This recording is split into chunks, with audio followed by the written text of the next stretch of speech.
Bueno, muy buenas noches a toda nuestra audiencia. Hoy en este espacio platicaremos un poco acerca de los organismos constitucionales autónomos, de tal forma que tendremos una entrevista con la doctora en Derecho, Anabel Chumacero Corral, mencionando un breve preámbulo de su experiencia laboral. Ella es licenciada en Derecho, maestra de Procuración y Administración de Justicia y doctorante en el Sistema Penal Acusatorio. Servidora pública de los estados de Chihuahua y Estado de Tabasco, donde ocupó diversos cargos, entre ellos de jueza de Sistema Penal Acusatorio y directora general de dicho sistema.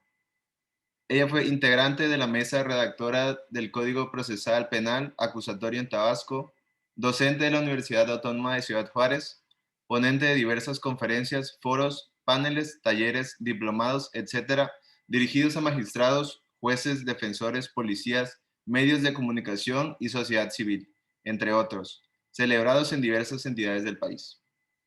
Mencionado lo anterior, damos comienzo a nuestra entrevista con la doctora Anabel Chumacero Corral. Empezaremos con una pregunta que se centra en el tema que nos concierne. ¿Debe desaparecer los órganos constitucionales autónomos en nuestro país?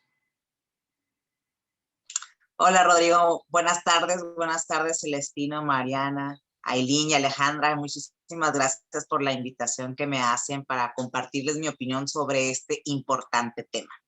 Bueno, volviendo a la pregunta, antes de contestarla, yo considero que es necesario que primero analicemos qué son los órganos autónomos constitucionales, cuál es su función principal, para luego entonces tener la posibilidad de manera conclusiva advertir o responder si efectivamente estos deben prevalecer o deben de subsumirse a alguna secretaría, como lo han hecho ver algunos funcionarios por motivo de crítica, ¿no? Bueno, sabemos que la organización tradicional del Estado es la evolución clásica de la teoría de la división de poderes a través del poder ejecutivo, el legislativo y el judicial. Pero desde hace ya varios años en México se presentó evidentemente la necesidad de realizar una distribución de las funciones y de las competencias que ejercían dichos entes con el fin de controlar, con el fin de transparentar, pero sobre todo, Rodrigo, de agilizar las demandas sociales de manera más. Y bueno, ¿cómo fue que le hicieron? Lo hicieron a través de la creación de estos organismos especializados que, aunque si bien sí se coordinaban con aquellos, o se coordinan con aquellos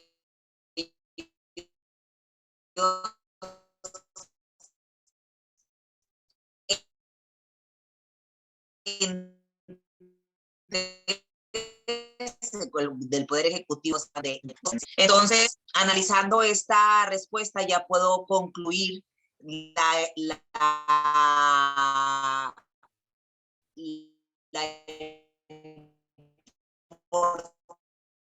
importancia o no de que estos órganos subsistan del sistema jurídico ideales del Estado, las que te comentaba hace un momento, la de la especialización, la vigilancia, el control, la agilización y la transparencia para atender todas esas necesidades de la sociedad, se convierten entonces en órganos completamente indispensables en la evolución contemporánea del derecho, del Estado de Derecho que México y todos los mexicanos nos merecemos, ¿no? Ahora, también es importante subrayar algo. México no es quien descubrió el hilo negro para la creación de estos órganos autónomos. Realmente su creación viene desde la necesidad que se generó en Europa, luego en Asia y luego ya, por último, en América Latina, precisamente porque partían de la necesidad de plantear una línea de equilibrio constitucional, un equilibrio constitucional para establecer ese ejercicio, el control de ese ejercicio del poder público, ¿no? De manera que sí es importante, estimo, que México mantenga en su orden jurídico la existencia de estos organismos. Muy bien, doctora. Ahora le concederemos el uso de la voz a la licenciada Alejandra Pérez Galván. Muy buenas noches, doctora. Pues como sabemos, un pronunciamiento que ha causado polémica podría ser, es el pronunciamiento del propio presidente en sus mañaneras, que ha dicho que los organismos constitucionales, autónomos y de manera particular el Instituto Nacional de Transparencia, Acceso a la Información y Protección de Datos Personales no son imprescindibles. ¿Qué opina usted del hecho de que las funciones de algunos de estos organismos constitucionales autónomos sean absorbidas por el Poder Ejecutivo?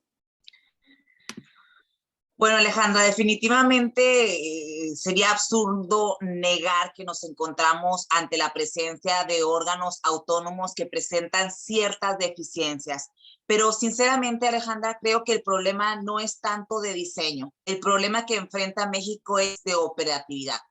Porque si bien es cierto que la autonomía financiera que alguno de estos órganos tiene no cumple con los estándares de austeridad, y que en algunos casos tampoco han cumplido con los fines por los cuales han sido creados. Cierto es también que dicho problema no se resuelve desapareciendo estos órganos autónomos, sino ejerciendo quizá un análisis de control operativo más eficaz que permita establecer cuáles son las causas que han provocado estas deficiencias, algún mecanismo para prevenir esos derroches y establecer también, por supuesto, consecuencias penales para quienes hacen mal uso de las atribuciones que les son encomendadas. Pero desaparecerlos, desde mi perspectiva, definitivamente sería un retroceso para nuestro país al no encontrarse entonces alguna otra figura que limitara ese abuso del poder que se puede presentar por estos órganos tripartitas y convertir incluso a las secretarías federales entonces en juez y parte al momento de que se presente un problema. Y bueno, a final de cuentas estos órganos autónomos son eficaces. Un ejemplo claro de ello es el caso de la Casa Blanca, ¿no? Que todos conocemos como aquel caso en el que se adquirió por parte de la esposa del expresidente Enrique Peña Nieto un inmueble.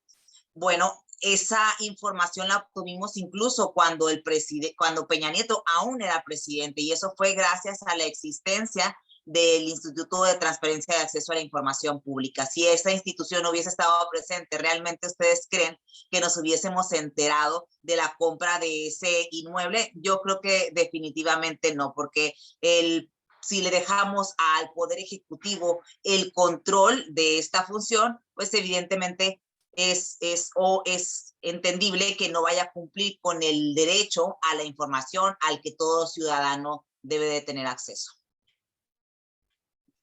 Claro, claro, doctora. Muchas gracias. Teniendo en cuenta lo anterior, le doy el uso de la voz a la licenciada Mariana Ros López. Buenas noches, doctora.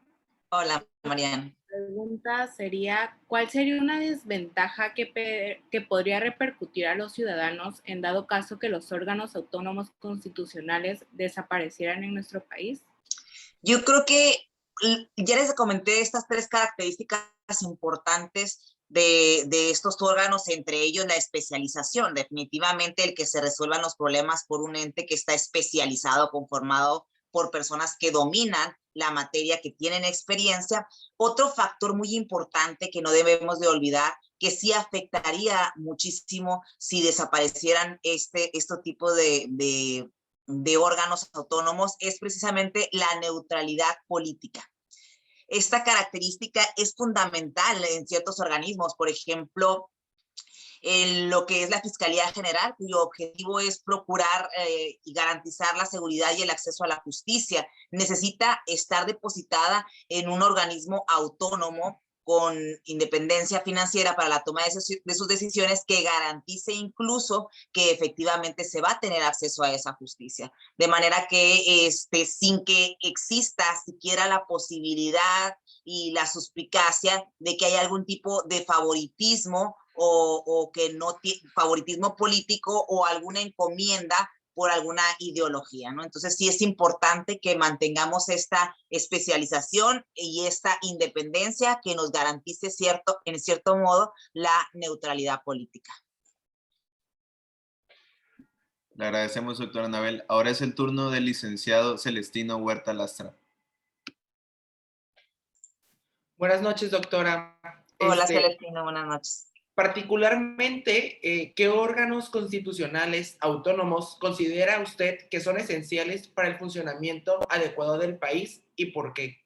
Bueno, realmente todos los órganos constitucionales autónomos que actualmente existen considero que son importantes, porque como lo comentábamos, atiende de manera especializada las necesidades para garantizar ese Estado democrático.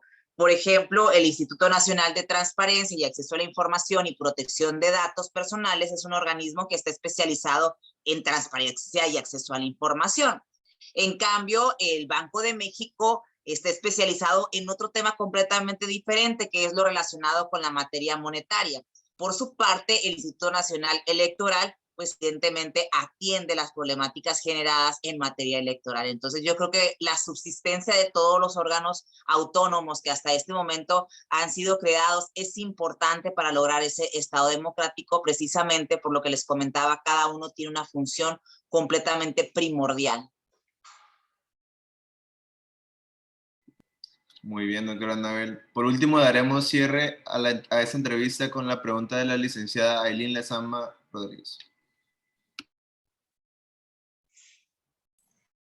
Buenas noches, doctora Anabel.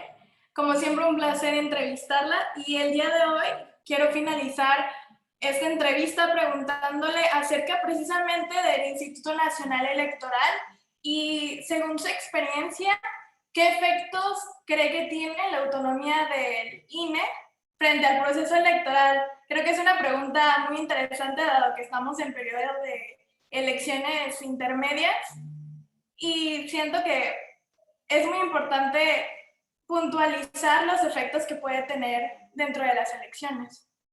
Claro, mira, definitivamente este organismo es un contrapeso del poder público. Yo creo que no podemos negar que es la existencia de este instituto genera un efecto de contrapeso para evitar esos influyentismos o esas ideologías que puedan ser tendientes a generar o a garantizar un voto. Y lo digo porque estimo que con ello evidentemente se garantiza que todas las funciones que este organismo tiene encomendadas, que en este caso es el derecho al voto y también el derecho a ser votado, se desarrollen atendiendo el marco legal por el cual fueron creadas y no, como te comentaba, a visiones ideológicas tendenciosas que tenga en el gobierno en turno, el que se encuentre en ese momento en el poder, ¿no? Pero también estoy consciente que requerimos de una reflexión, de un replanteamiento de esos procesos de regulación interna de estos organismos para garantizar que verdaderamente se cumplan en todos los aspectos los objetivos por los cuales fueron creados y no haya alguna percepción de influyentismo, ¿no? De presiones que realmente ejerzan su función con completa independencia. Entonces eso sí va a generar esa certeza social de que estamos completamente ante un organismo independiente, ¿no? Entonces me parece que la función principal del INE es jugar ese juego de contrapeso del posible abuso de poder de quien en algún momento dado esté en el mismo, ¿no? Me quedo con eso último, doctora Anabel.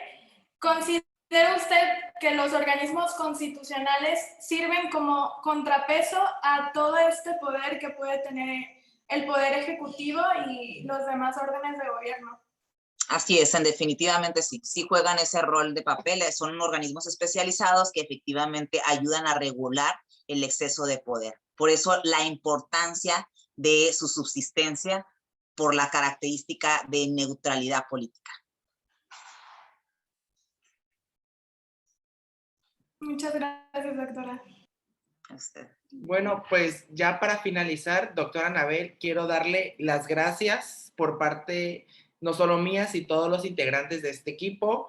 Quiero comentarle que créanme que le agradecemos el espacio que nos dio en su día para poder entrevistarla, que todo lo aprendido y todo lo que usted nos compartió se nos queda guardado y muy aprendido, que también le agradecemos como siempre todo su apoyo y queremos darle un reconocimiento por su participación en esta entrevista.